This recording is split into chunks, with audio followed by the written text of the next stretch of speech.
And right now in studio with me, you're not gonna believe this story. So I'm just gonna get right to it. Ricardo Freitas, yo man, thanks for joining us. Yeah, my pleasure, Chris. Traveled the longest way, without a doubt. It's gotta be a record. He drove here from Sao Paulo, Brazil. And not only just from Sao Paulo, before he started the journey to SEMA in Vegas, you actually had to go a little bit further south to pick up some parts, right? Yeah, that's right. Well, first of all, thank you all for having me here. It's a huge pleasure for me to be part of the show.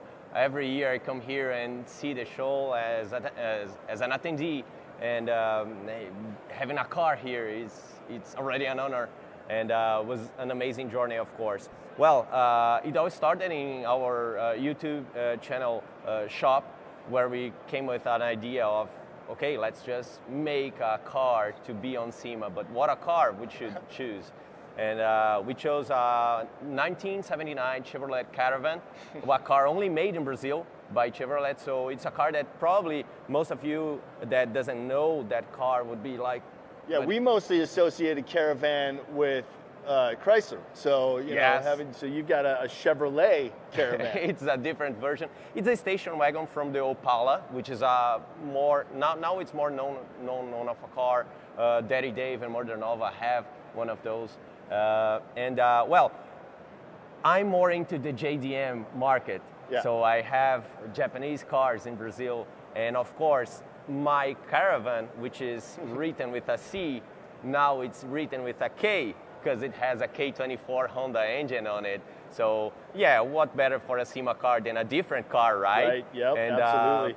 More than doing a car with a different powertrain, automatic transmission right now from BMW, so already another brand going into the salad that made the car project.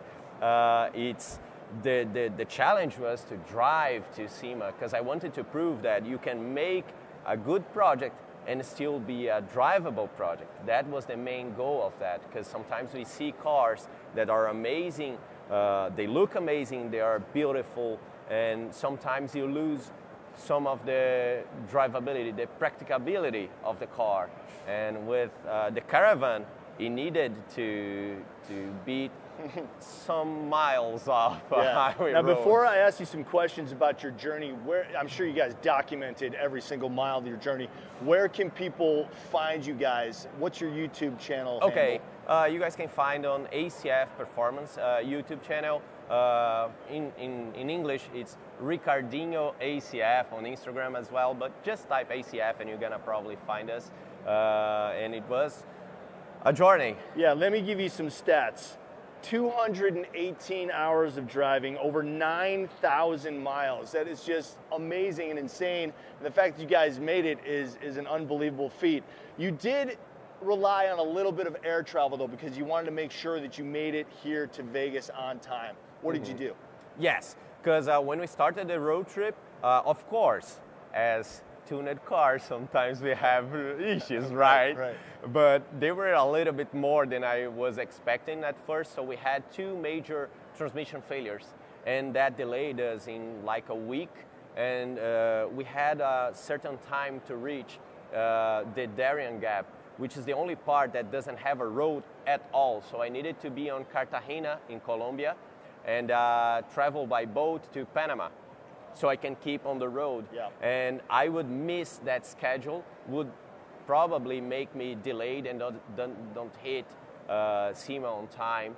And that time I decided to fly the car, and I could fly to Los Angeles, which is really too close though. Yeah. Too close. You gotta make it a trip. And I was like, I mean, I want to do the proper way of the challenge that we proposed to our audience. So we just flew the car to Miami to come on the road trip all the way to Las Vegas. And it was a smart move, because we just we got another one thing that we didn't imagine is that I got rear-ended in Memphis. Oh wow.